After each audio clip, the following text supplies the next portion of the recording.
পৰ্বতৰ ঢেক ঢেকীয়া লিহিৰি বতীয়া বতাহত যেনেকৈ হালে। বিহু গানৰ কাম কৰি আছোঁ বহুত বিভিন্ন শিল্পীৰ কাৰণে, নিজৰ কাৰণেও কৰিছোঁ। তেখেতক মাতি আমি বহি 2 ঘণ্টাৰে 3 ঘণ্টাত গানটো অলমষ্ট কম্প'জিশ্যন কৰি লিখি গোটেইখিনি কমপ্লিট কৰিছোঁ। সেনেকৈ ৰেকৰ্ডিং হ'ল, গানটো ৰিলিজ কৰিলোঁ। এতিয়া ৰাইজে অলপ ভাল পাইছে, 4 লাখৰ ওপৰত ভিউজ হৈছে গানটো।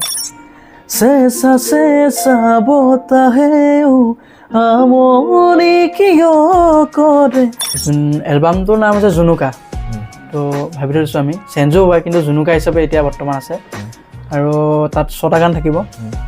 এটা কল্পৰাজ দাই লিখিছে আৰু এটা লিখিছে দিগন্ত দাই। প্ৰবীণ বৰা। কোনটো গান? মধুৰাগ গানটো তুমি কৰিছা? সেইটো মই কৰা গোটেই কামখিনি। আৰু লিৰিক্স কম্প'জিশ্যন দিগন্ত দা। আৰু আমাৰ ভগৱান জুবিন দা গীত কৰিলোঁ মধুময় আবেলি বুলি।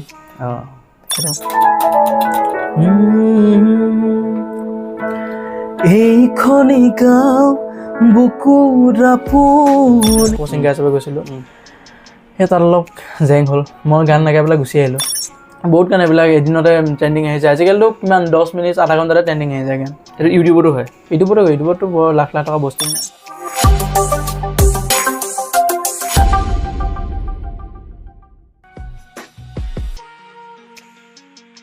নমস্কাৰ, আমি কৈছোঁ আন এটা খণ্ডলৈ আপোনালোকক স্বাগতম জনাইছোঁ। আজি আপোনালোকৰ সন্মুখত চিনাকি কৰি দিম এজন সংগীত শিল্পীক। হয়, অসমৰ সংগীত জগতৰ লগত অহৰ্নিশে জড়িত হৈ থকা এগৰাকী ব্যক্তি, যাৰ নাম জীৱন নিৰাগ। জীৱন নিৰাগ নামটো কেনেকৈ হ'ল বা জীৱন নিৰাগৰ আঁৰত আৰু বেলেগ নামো লুকাই আছে নেকি, সেই বিষয়ে আমি আপোনালোকক জনাম। প্ৰথমতে চিনাকি কৰিব লৈছোঁ ব্যক্তিগৰাকীক। জীৱন ভালে আছা? ভালে আছোঁ। হয়, প্ৰথমতেই মোৰ প্ৰশ্নটো হ'ল জীৱন নিৰাগ নামটো কেনেকৈ হ'ল?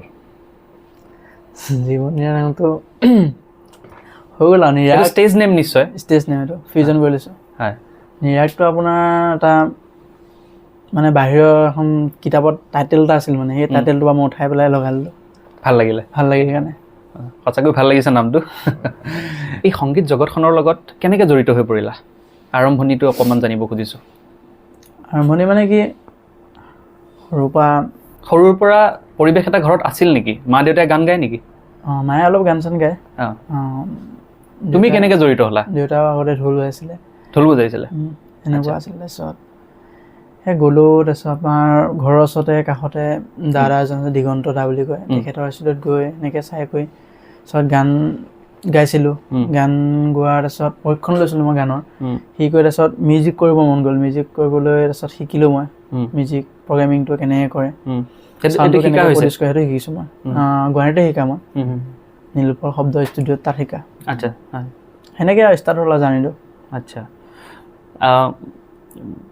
বিহু বুলি ক'লে আমাৰ সকলোৰে মানে এটা বেলেগ আৱেগ জড়িত হৈ থাকে। একেবাৰে বিহু সমাগত, ৰঙালী বিহু সমাগত। আমি অনুষ্ঠানটো বিহুগীত এফাকিৰে আৰম্ভ কৰিব খুজিছোঁ, তাৰপাছত আৰু বহুত কথা পাতিম। নিশ্চয় নিশ্চয়। ভাল লগা যিকোনো এফাকি।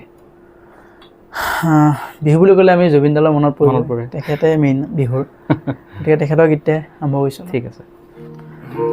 পৰ্বতৰ ঢেক ঢেকীয়া লিহিৰি বতীয়া বতাহত যেনেকৈ হালে।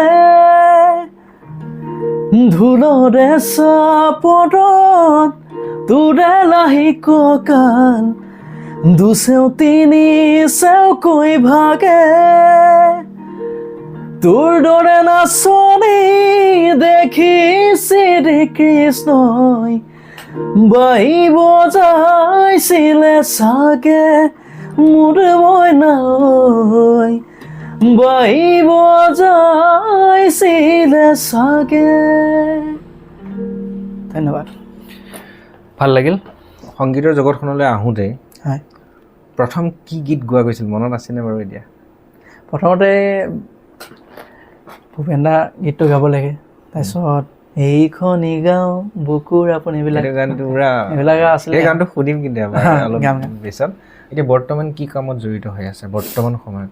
বৰ্তমানটো বিহু ছিজন, বিহু গানৰ কাম কৰি আছোঁ বহুত বিভিন্ন শিল্পীৰ কাৰণে, নিজৰ কাৰণেও কৰিছোঁ সেনেকুৱাই এতিয়া প্ৰস্তুতি মানে চলি আছে আৰু বিহু আহিছে বিহুৰ কাৰণে আমাৰ জেমিং ষ্টাৰ্ট হৈ গৈছে বৰ্তমান ষ্টাৰ্ট হৈ গৈছে তো বিহু মঞ্চলৈ যোৱা হ'ব হয় হ'ব যদি বিহু মঞ্চলৈ যোৱা হয় তেতিয়াহ'লে তোমাক বিচাৰিলে কেনেকৈ পাব নম্বৰটো আপোনালোকৰ চেনেলৰ দ্বাৰা দি দিম মই নম্বৰটো তাত কল কৰিলে পাই যাব পোৱা যাব এনে যোৱাবাৰো কৰা হৈছিল যোৱাবাৰ ইফালে ক'লৈ গ'লা অপাৰেশ্যন গৈছোঁ যোৰহাট শিৱসাগৰ কৰিছা আৰু এটা কথা মোৰ মনত পৰিছে গানৰ কথা পাতি থাকোঁতে তোমাৰ কুঁৱলী শীৰ্ষক এটা গীত আছিলে হয় এই গীতটো শুনিছিলোঁ হয় ভাল হৈছে গীতটো ধন্যবাদ সেই গীতটো এবাৰ শুনিম ঠিক আছে সেইটো গীতটো কথা কৈ দিছোঁ এদিন সেইটো গীতটো মানে ইনষ্টেণ্ট হোৱা গীত এদিন বেছি ভাল লাগে ৰুমত এদিন বহি থাকোঁতে মানে বেলেগ গান এটা কাম কৰি আছিলোঁ তাৰপিছত সেইটো বছৰত মানে মই গান ৰিলিজ কৰা নাছিলোঁ মানে গান মানে মোৰ ফিলৰ মানে মোৰ জনা গানবিলাক বিচাৰি পোৱা নাছিলোঁ মানে তাৰপিছত সেনেকুৱা ফিলৰ গান এটা ড্ৰাম ছেকশ্যনটো অলপ বনাই আছিলোঁ মই কিবা এটা সেইটো ভাবি পেলাই ড্ৰাম ছেকশ্যনটো বনাই থাকোঁতে এই কল্পতাক মানিছোঁ যোনে গানটো লিখিছিলে কল্পৰাজ ডেকা মোৰ প্ৰায়ভাগ গীত তেখেতে লিখি আছে এতিয়া তেখেতক মাতি আমি বহি 2 ঘণ্টাৰে 3 ঘণ্টাত গানটো অলমষ্ট কম্প'জিশ্যন কৰি লিখি গোটেইখিনি কমপ্লিট কৰিছোঁ সেনেকৈ ৰেকৰ্ডিং হ'ল গানটো ৰিলিজ কৰিলোঁ এতিয়া ৰাইজে অলপ ভাল পাইছে 4 লাখৰ ওপৰ ভিউজ হৈছে গানটো হয় সেই গানটো এবাৰ শুনো ঠিক আছে মই শুনাইছোঁ দুবৰিতে মুকুতা হৈ কুঁৱলী সৰে ভাৱনাতে তোমাকেই চোন মনে আঁকে চেঁচা চেঁচা বতাহেও আমনি কিয় কৰে চিকুৰি দুচকুতে কি ভাহি উঠে সুবাসী সপোনকে লৈ আছো যেনি ৰবে ৰৈ পলাশিয়া মোৰ তোমাৰ কাষলে উৰি উৰি যায় অচিনা ৰাগিতে তোমাক দেখিলে বুজিছানে নাই ধন্যবাদ ধুনীয়া ভাল লাগিল সঁচাই ভাল এনেও গানটো আমি গাড়ীত আহোঁতে আমি শুনি আহিছিলোঁ আৰু কথা পাতি আহিছিলোঁ যথেষ্ট ভাল হৈছে গীতটো ভাল লাগিছে তেতিয়া অফ কেমেৰা কৈছিলা জীৱন যে এটা এলবামৰ কাম চলি আছিলে সেই এলবামটোৰ কথা ক'বা নেকি এলবামটা কৰি আছোঁ অলমষ্ট 2টা গান ৰেডি বুলি মানে কোৱা নাই জাষ্ট মানে গাইড চাইড হৈ গৈছে আৰু গাইড গোটেইখিনি অকণমান ড্ৰাম ছেকশ্যন কৰি থৈছোঁ এলবামটোৰ নাম হৈছে জুনুকা তো ভাবি থৈছোঁ আমি চেঞ্জো হয় কিন্তু জুনুকা হিচাপে এতিয়া বৰ্তমান আছে আৰু তাত 6টা গান থাকিব এটা কল্পৰাজ দাই লিখিছে আৰু এটা লিখিছে দিগন্ত দাই তেখেতে কম্প'জিশ্যন গোটেইখিনি কৰিছে এইটো কেতিয়া মানে আমি পাম বুলি আমি শুনিবলৈ পাম বা দৰ্শকে শুনিবলৈ পাম আগষ্টৰ পৰা মেবি ৰিলিজ হ'ব আৰু এটাকে দি থাকিম আগষ্টৰ পৰা হয় আমিও আশা কৰিম তোমাৰ এই এলবামটোৱে দৰ্শকৰ মাজত এটা বিশেষ স্থান লাভ কৰক ধন্যবাদ মৰিগাঁৱৰ এখন ভিতৰৰ গাঁৱৰ পৰা ইমান সুন্দৰ কাম কৰি আছা তাৰ বাবে অশেষ ধন্যবাদ প্ৰথম কথা আৰু মোৰ আচৰিত লাগে মানে যেতিয়া ওলাই আহিছোঁ বহু এনেকুৱা শিল্পী আমি লগ পাইছোঁ যিসকল যথেষ্ট ভাল কাম কৰি আছে যিসকলে আৰু ৰাইজৰ প্ৰবাহ পৰা সমাদৃত হৈ আছে আৰু লাহে লাহে যথেষ্ট মানে সংগীতৰ জগতখনত বিপদটোপে ওপৰলৈ উঠি আছে আমি তোমাক শুভকামনা যাচিছোঁ অতি সোনকালে তুমিও এটা শীৰ্ষস্থানত উপনীত হ'বা আৰু ৰাইজক এনেকৈ এণ্টাৰটেইন কৰি যাবা হয় চেষ্টা কৰিম আৰু হয় এতিয়া মোৰ এটা কথা জানিবলৈ ইচ্ছা জাগিছে তুমি গান গোৱাৰ লগে লগে তুমি গোটেই মিউজিকৰ যি তোমাৰ পোষ্ট প্ৰডাকশ্যন বুলি কয় যিখিনি কাম তুমি কৰা এই বিষয়টো মোৰ অকণমান জানিবলৈ ইচ্ছা হৈছে ইমানখিনি ছেটআপ তোমাৰ লগত আছে ইয়াত যথেষ্ট ইনভেষ্টমেণ্টো আছে ইনভেষ্টমেণ্টটো কৰি তুমি ইয়াৰ পৰা কেনেকৈ তাৰ ইনভেষ্টমেণ্টৰ পৰা ৰিটাৰ্ণ পাইছা সেই প্ৰক্ৰিয়াটো মোক বুজাই দিব লাগে বা ৰাইজক বুজাই দিব লাগে ৰিটাৰ্ণ মানে ফাৰ্ষ্টতে মোৰ এইবিলাক নাছিলে ছেটআপ ফাৰ্ষ্ট মই মোৰ জীৱনৰ প্ৰথম হোম থিয়েটাৰ বা এইটো পৰা ষ্টাৰ্ট কৰিছোঁ এটা সৰু লেপটপ আছিলে এইটো হোম থিয়েটাৰ তাতে মই ফাৰ্ষ্ট মিউজিক কৰা আৰু হেডফোনডাল লৈছিলোঁ তাৰপৰা এনেকৈ 2-এটা গান নিজৰ কাৰণে কৈছিলোঁ ফাৰ্ষ্টতে তাৰপিছত এনেকৈ মানুহে ভাল পালে মোক কাম দিব ষ্টাৰ্ট কৰিলে সেনেকৈ কাম কৰি তাৰ বিনিময়ত কিবা এটা লওঁ মই সেইটো ল'বই লাগিব। সেইটো ল'বই লাগিব, কাৰেণ্টৰ খৰচ হ'বই, কিবা কিবি খৰচ থাকে মানুহৰ। সেইটোকে ক'লো, বহুত এটা বিশাল মানে তাৰপিছতে মই গোটেইখিনি ল'ব পাৰিছোঁ আৰু। এতিয়া কিমানমান বাজেট কিমানমান আছে বাৰু ইয়াত সোমাই আছে? 2 লাখৰ ওপৰত আছে। 2 লাখৰ ওপৰত আছে। মানে আজিকালি দেখিবলৈ পাইছোঁ বহুত ছিংগাৰ এনেকৈ ঘৰতে হোম ছেটআপ এটা বনাই পেলাই নিজে নিজে ইউটিউবত গান চান আপলোড কৰি থাকে। আজিকালি ইউটিউব বা ছ'চিয়েল মিডিয়া হোৱাৰ কাৰণে এইটো সম্ভৱ হৈ উঠিছে, নিজক প্ৰতিষ্ঠা লাভ কৰিবৰ কাৰণে এটা ভাল সুবিধা দিছে। তুমি প্ৰথম তোমাৰ কামবোৰ ইউটিউব বা ফেচবুক ছ'চিয়েল মিডিয়াতে আপলোড কৰিছিলা? হয় হয়। তাৰপাছত মানুহে কেনেকৈ গম পালে তোমাক? ফেচবুকৰ পৰাই গম পাইছে? ফেচবুক ইউটিউব সেইবিলাকৰ পৰাই গম পাইছে। তুমি ৰিচেণ্টলি কাৰ কাম কৰিছা? ডাঙৰ কোনোবা মানে ছিংগাৰ বা তেনেকুৱা কাম আহিছেনে তোমাৰ ওচৰলৈ? কৰিছোঁ। মই ৰিচেণ্টলি কৰিলোঁ আপোনাৰ প্ৰবীণ বৰা। কোনটো গান? মধুৰাগ গানটো। মধুৰাগ তুমি কৰিছা এইটো? সেইটো মই কৰা গোটেই কামখিনি, আৰু লিৰিক্স কম্প'জিশ্যন দিগন্তৰা, মিউজিক প্ৰগ্ৰামিং গোটেইখিনি মোৰ। তাৰপিছত আপোনাৰ সেইটো গানটো মেবি 1 মিলিয়ন ভিউজ পাৰ হৈ গৈছে, আৰু ৰিলছতো ট্ৰেণ্ডিঙতে আছিলে। তাৰপিছত আৰু আমাৰ ভগৱান জুবিন দাৰ গীত কৰিলোঁ, মধুময় আবেলি বুলি। তেখেতৰ গানো কৰিছোঁ। সেনেকৈ প্ৰায় বহুতো ছিংগাৰ গান কৰিছোঁ। মই আপোনাৰ নীলাক্ষী বা গান এটাও কৰিছিলোঁ, সেনেকৈ কৰিছোঁ। এই গোটেই কামখিনি মানে ছিংগাৰ এজনে গানটো গোৱাৰ পিছৰ পৰা ৰাইজৰ মাজলৈ যোৱালৈ যিখিনি কাম হয়, অকণমান এটা ঝলক এটা আমি চাব পাৰিম নেকি? পাৰিব, দেখুৱাই দিওঁ মই। হয়।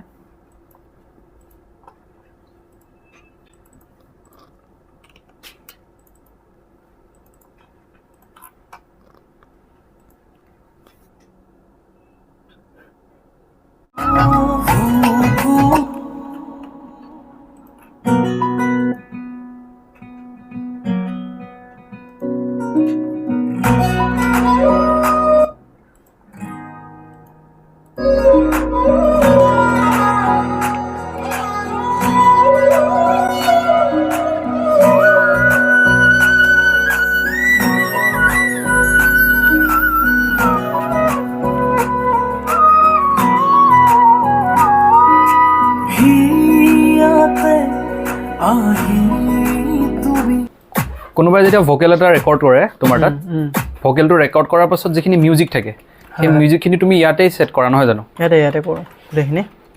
বাকী যে আমি যে দেখোঁ যিবোৰ বাদ্যযন্ত্ৰ এনে মিউজিক বা তোমাৰ ষ্টেজ শ্ব'ত বজাই থাকে, সেইবোৰ ইয়াত প্ৰয়োজন নহয় নেকি বাৰু? সেইবিলাক প্ৰয়োজন নহয়, এইটো চেম্পুলহে আমি ইউজ কৰোঁ। চেম্পল সেইবিলাক কি বুলি কয়? ইডিএম বুলি কয় নেকি? ইডিএম হয়, ইডিএম যাতে মিউজিক জনাৰ হয় ন, এটা জনাৰ। এতিয়া মোৰ গানটো মই এনেকৈ ড্ৰামছটো বনাই ল'লোঁ, এনেকৈ বনাই ল'লোঁ।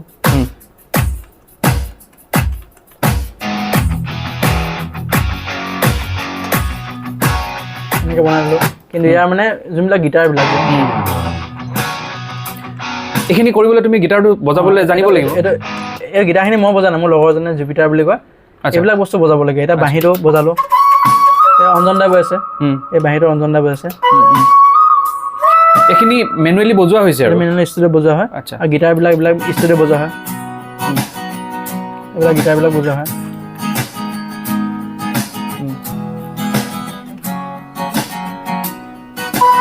এইবিলাক চব কৰি পেলাইহে মানে লাষ্টত গানটো হৈ গ'ল।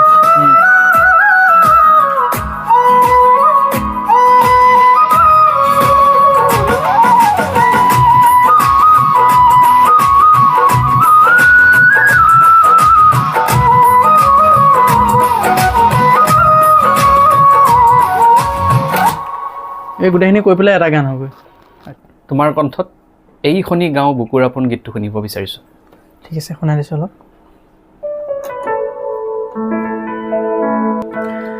এইখনি গাঁও বুকুৰ আপোন, ইয়াতে দেখোঁ নতুন সপোন, কোনে জুমি চাই জুৰি দাপোন, ফুলৰ পাতৰ সাজোন কাচোন, এই গাঁও আপোন আপোন, এই গাঁও নিচেই আপোন। আগলি বাহন বগলি নাচিছে আল ফুলে কৈ কহুৱা হালিছে মুখে মুখে হাঁহি দেখোন ফুলৰ পাতৰ সাজোন কাচোন এই গাঁও আপোন আপোন এই গাঁও নিচেই আপোন। ধন্যবাদ। ধুনীয়া। তেতিয়া মঞ্চৰ কথা পাতি আছিলোঁ আমি। তুমি হয় ৰঙালী বিহুৰ সময়ত মঞ্চৰ অনুষ্ঠানবোৰ কৰা, হয় কিবা এনেকুৱা তিতা মিঠা কিবা অভিজ্ঞতা আছে নেকি আজি শ্বেয়াৰ কৰিব বিচাৰিবা নেকি কিবা? তিতা মিঠা আছে, এনেকুৱা বিভিন্ন ঠাইত বিভিন্ন কণ্ডিশ্যন হৈ থাকে। কোৱাচোন। এতিয়া কিছুমান জেগাততো অনলি বিহুৱে গাই লাগে, এতিয়া ৰোমান্টিক গান এটা যদি ষ্টাৰ্ট কৰোঁ তেতিয়াহ'লে বেয়া পায়। সেইটো আচলতে বেয়া কথা, মানে কেইটামানতো ৰোমান্টিক শুনিবলগীয়া বা নিজৰ গানকেইটাতো গাবই তেখেতে, ডাইৰেক্ট গৈ যেতিয়া বিহু ষ্টাৰ্ট কৰিলে সেইটোতো নহয় ন। সেইটো আমাৰ জেনেৰেশ্যনবিলাকে ঘপককৈ বিহু ধৰি ল'ব নাই, মানে অলপ দুটামান ৰোমেণ্টিক গায় লাষ্টলৈ বিহু কৰি সামৰণি কৰে, ঘপককৈ গৈ মানে বিহুটো ধৰিবলৈ দিগদাৰ হয়। কিছুমান জেগাত মানে সেইটো এলাউ নকৰে, ৰোমেণ্টিক গাব নাই, মানে অনলি বিহু গাব লাগিব, চব বিহু। এই কিছুমান জেগা বহুত ভাল ভাল জেগা আছে, মানে লিচনাৰবিলাক বহুত ভাল আছে, মানে ৰোমেণ্টিকো শুনে বিহু শুনে মিক্স শুনে, ন' কমপ্লেইনছ ন' ডিমাণ্ডছ, ন' কমপ্লেইন সেইবিলাক গান। মানে এজন প্ৰফেচনেল ছিংগাৰ এজনৰ লগত হৈছে, মই আৰ্টিষ্ট হিচাপে গৈছিলোঁ, কো ছিংগাৰ হিচাপে গৈছিলোঁ, সেই তাত অলপ জেং হ'ল, মই গান লগাই পেলাই গুচি আহিলোঁ। কিয়? মানে মই তেখেতে গাঁৱতে মানে মিউজিচিয়ানসকলে উঠি পেলাই বজালে, মই গাঁৱতে মানে নামি দিলে, মানে দুজনমান মিউজিচিয়ান মানে বহি পেলাই বজালে, মানে ৰেচপেক্টটো নিদিলে, মানে সেইটো লেভেলত মানে তেখেতক যোনটো ৰেচপেক্ট দিছিলে মই গাঁৱতে সেইটো ৰেচপেক্ট নিদিলে, মানে আৰু মোৰ মানে সেইটো খং উঠি গ'ল, মই গুচি আহিলোঁ, মানে গুচি আহি পেলাই ৰুমত বিন্দাছ শুই আছোঁ। পিছত প্ৰগ্ৰাম নহ'লে আৰু প্ৰগ্ৰাম তেখেতে কৰিলে, নিজে অকলে কৰিলে, গুচি আহিলোঁ। তেনেকুৱা ঘটনা ঘটি থাকে আৰু ন? হয় হয়, চলি থাকে।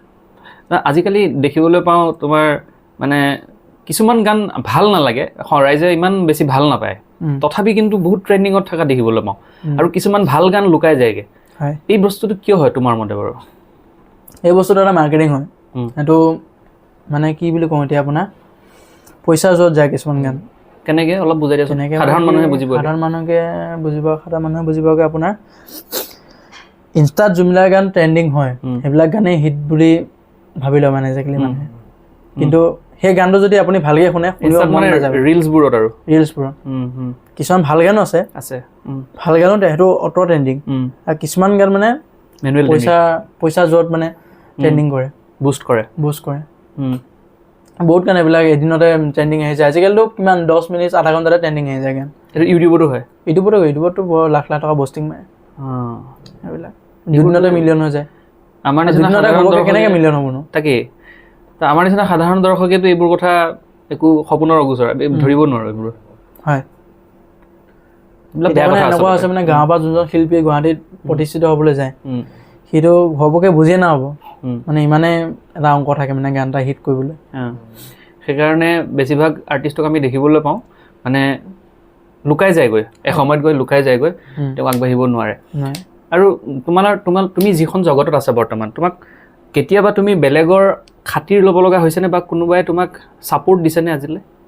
মইতো খাতিৰ কাৰো নকওঁ, আৰু মই কাৰো ভৰিত ধৰি গৈ পেলাই দাদা এইটো কৰি দিয়ক এইটো কৰি দিয়ক মই আজিলৈকে কৈ পোৱা নাই, আৰু কোনো ছিংগাৰ তাত গৈ পেলাই দাদা মোৰ গানটো এইটো এনেকৈ কৰি দিয়ক এনেকৈ কৰি দিয়ক। চবেই মানে যিমানে ডাঙৰ ছিংগাৰ নহওক চবেই চবকে চিনি পায়, মানে চবেই চবকে চিনি পায়, কিন্তু পষ্টটো নকৰে, মানে ছাপোৰ্টটো ইমান নিদিয়ে যিমান দিব লাগে, ইমান নিদিয়ে। সেইটো আচলতে মানে এইবিলাক কথা আমি সাধাৰণ দৰ্শকৰ মানে দৃষ্টিগোচৰ নহয় সাধাৰণতে, আচলতে তেনেকুৱা হ'ব নালাগে।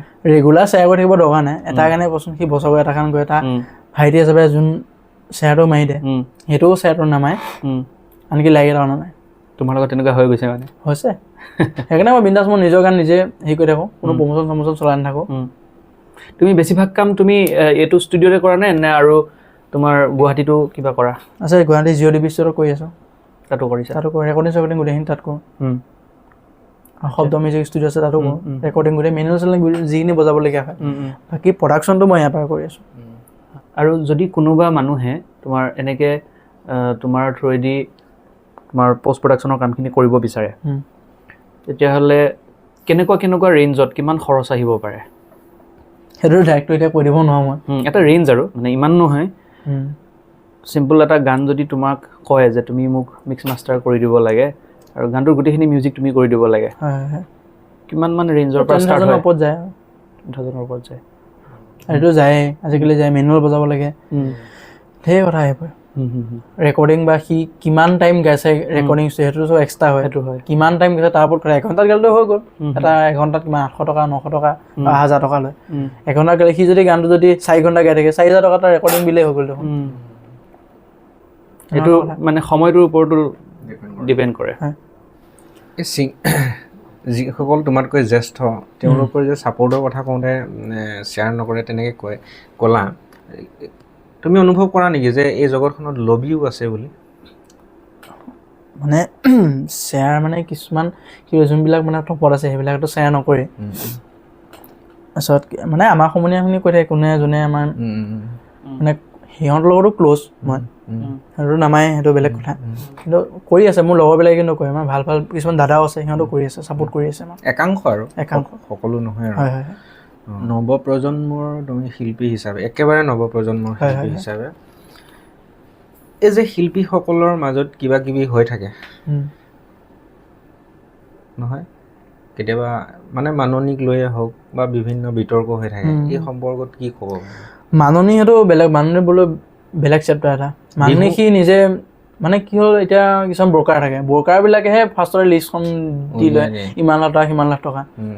কিন্তু সি ছিংগাৰজনক ডাইৰেক্ট কণ্টেক্ট কৰিলে গম পাব যে আপুনি সি ছিংগাৰজনে সিমান লাখ টকা নলয়, 5 লাখ টকা বুলি ক'লে 5 লাখ টকা নলয় নহয়, 3 লাখতো আহি যাব পাৰে। আৰু এমাউণ্টটো 3 লাখ টকা লৈছে যেতিয়া তাত আৰু আপুনি কম বেছ কৰি থাকিব দৰকাৰ নাই, ছিংগাৰজনক যদি সুধি পেলাই লয়। কাৰণ কিয়, সি গোটেই বছৰটোতো প্ৰগ্ৰাম কৰি নাথাকে, বিহু সময়তে কৰে, বছৰটো কৰে বাৰু। কিন্তু আপোনালোক যে গানটো ৰিলিজ কৰি থাকে, আপোনালোক শুনাবলৈ যে গান যে প্ৰস্তুত কৰে, তাতো খৰচ আছে। মই আপোনাৰ মিনিমামটো ক'লোঁ 20,000 হ'ব, 90,000 খৰচ যায়, 1 লাখ টকালৈ খৰচ যায় এটা গান কৰোঁতে, হয় নাই? বা ভিডিঅ' প্ৰস্তুত কৰিলে 3 লাখ 4 লাখ টকা লাগে, 2 লাখ টকা লাগে। তাৰপিছত আপোনাৰ ক'লো প্ৰমোশ্যন সোপাটো আছে, সেইবিলাকতো কয় আজিকালি ছিংগাৰবিলাকে, কিমান টকা খৰচ যায়। সেনেকৈতো নিজৰ মানুহটো তেখেতে ল'বই, তাত কম বেছ মানে কিবা এটা কম বেছ হ'ব, বাকীখিনি তেখেতৰতো দিব লাগিব, বিতৰক কৰি লাভ নাই এইবিলাক, এনেই কৰে এইবিলাক, এনেই কৰে নহয় জানো?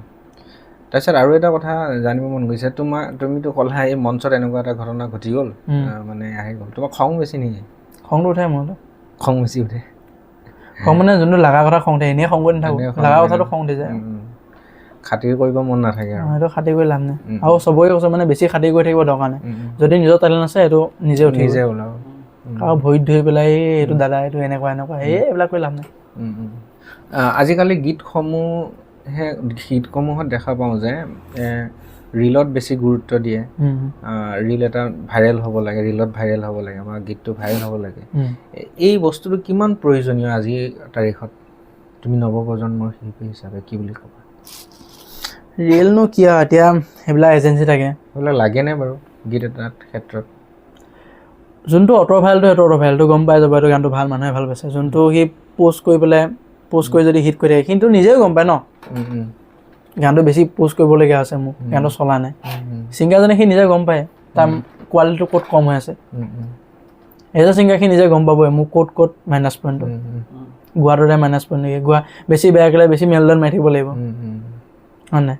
মিক্স ইঞ্জিনৰ বেছি কৰি থাকিব, দাদা এইটো অট' টিউনটো বঢ়াই দিওঁ অলপ, টিউনটো অট' টিউন, আৰু এটা কথা অট' টিউন বস্তুটো বেলেগ বস্তু আৰু মেলোডিয়ানটো বেলেগ বস্তু। মানুহে অট' টিউন কৰে গানটো, পাৰ্থক্যটো বুজাই দিয়া। এইটো অট' টিউন এটা VST হয়, সেইটো ল'লে জাষ্ট অলপ টিউন হৈ থাকে, মানে ভকেলটো জাষ্ট, সেইটো অট' টিউনটো লগালেই মানে মাতটো ভাল হৈ নাযায়, মাতটো সি টিউনত গাব লাগিব হা। আৰু যোনটোত মানে মেলোডাইন মাৰে সেইটো ভকেলটো মানে পাৰফেক্ট টিউন কৰে মেলোডাইনত হা। আৰু গানত ছিংগাৰজনৰ বেয়া গোৱা ছিংগাৰজনক সেই অট' টিউন কৰি বা মেলোডাইন মাৰি ঠিক কৰিব নাই, তাৰ ফিলটো থাকিব লাগিব, তাৰপিছতে মেলোডাইনখন মাৰিলে মানে গানটো অলমষ্ট ভাল হ'বগৈ। মানে যদি ছিংগাৰটোৰ সুৰটোৱে নাই, তাক মানে যিমানে অট' টিউন নকৰা, যিমানে মেলোডাইন নকৰা, সেইটো গানটো বেগানেই হ'ব, মানে গান নহয়, বেসুৰাই হ'ব, সেইটো কথা। অট' টিউন আৰু মেলোডাইন দুটা বেলেগ বস্তু। তুমিতো একেবাৰে নৱপ্ৰজন্মৰ শিল্পী বুলি ক'ব পাৰা, নহয় জানো? হয় হয়। তুমি ভাবানে যে, বা বেলেগৰ ক্ষেত্ৰতো কৈছোঁ যে এই জগতখনত মানে এই সংগীত জগতখনত এনেকুৱা ধৰণৰ কাম কৰি মানে প্ৰতিষ্ঠিত হ'ব পাৰিম বুলি? পাৰে, ভালকৈ কাম কৰিব লাগিব, ভালকৈ নিষ্ঠাৰে কাম কৰি থাকিলে হৈ যাব চব। ওপৰত ভগৱানজন আছে ন, চাই আছে। নিশ্চয়, সেইটোতো লাগিবই বাৰু। হয়, ভাল কাম কৰিব লাগিব। তোমাৰ ভাল লগা যিকোনো এটা গীত শুনোৱা। মোৰ চব গানেই ভাল লাগে। তোমাৰ ভাল লগা তোমাৰ নিজৰ গীত, বেলেগৰ নহয়। মোৰ ভাল লাগে মোৰ নিজৰ গীত। নিজৰ গীত। ঠিক আছে, গাই দিছোঁ। মোৰতো গানটো ৰিচেণ্টলি ৰিলিজ হৈছে, সেইটোকে অলপ গাই দিছোঁ মই। ঠিক আছে।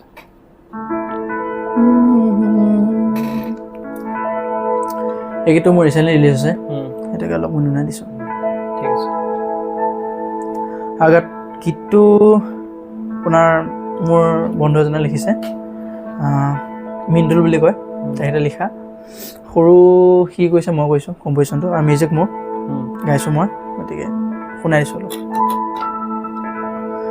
হিয়াতে আহি তুমি বোৱালা কিনো প্ৰেমৰে নৈ, গোপনে গোপনে আছো যে মই তোমালে ৰৈ, আহিবা অ মৰম বুকুতে, অ মৰম শেৱালি সৰাবা তুমি প্ৰেমৰে, ৰদালিয়ে আহি দিব বুকুতে, শেৱালি সৰাবা তুমি প্ৰেমৰে, ৰদালিয়ে আহি দিব বুকুতে। বঢ়িয়া, ধন্যবাদ। গীতটো বহুত পুৰণা নেকি? শুনিছোঁ কিন্তু মই গীতটো। সেইটো বনাই 3 months হৈছে ৰিলিজ কৰা। 3 months হৈছে ন? কিন্তু শুনিছোঁ মই। যি কি নহওক, ভাল লাগিল কথা পাতি, যথেষ্ট ভাল লাগিছে। আৰু আশা ৰাখিছোঁ তোমাৰ নতুন এলবামটো এটা মানে ৰাইজৰ মাজত সমাদৃত হওক। তাকে, ধন্যবাদ। আমি কেতিয়া শুনিব পাম বুলি ক'লা? এইটো কেতিয়া ৰিলিজ হ'ব? আগষ্ট মানৰ পৰা ৰিলিজ দিম আৰু এটা এটাকৈ। হয়, আৰু দৰ্শকসকলকো অনুৰোধ, আপোনাৰ ৰঙালীৰ অনুষ্ঠানত যদি জীৱনক পাব বিচাৰে, তেতিয়াহ'লে জীৱন নিৰাগৰ গোটেই কণ্টেক্ট ডিটেইলছ আমি স্ক্ৰীণত দিম, আপোনালোকে কণ্টেক্ট কৰিব পাৰিব। আৰু আপোনালোকে পাৰ্চনেলি তেওঁৰ ইউটিউব চেনেলটো চেক কৰি চাব পাৰিব। ইউটিউব চেনেলৰ লিংকটো আমি আমাৰ ডেছক্ৰিপশ্যন বক্সত দি দিম। তোমাৰ একেবাৰে শেষত ৰাইজক উদ্দেশ্যি, বিহুৰ উদ্দেশ্যে কিবা যদি ক'ব বিচাৰা শেষত? বিহুৰ উদ্দেশ্যে কিনো কওঁ, সকলোৱে বিহুটো ভালে কুশলে যাওক, ধুনীয়াকৈ হাঁহি ফূৰ্তিৰে যাওক, দুখ নাহক কাৰো জীৱনত, আৰু চবেই ভাল ভাল কাম কৰি যাওক। হয়, ধন্যবাদ। দৰ্শকসকল, আমি ইমান পৰে কথা পাতি আছিলোঁ জীৱন নিৰাগৰ সৈতে। আশা ৰাখিছোঁ আপোনালোকে গোটেই ইণ্টাৰভিউটো ভাল পাইছে। নতুন খণ্ড তাত আকৌ এবাৰ লগ পাম, তেতিয়ালৈ ধন্যবাদ, নমস্কাৰ।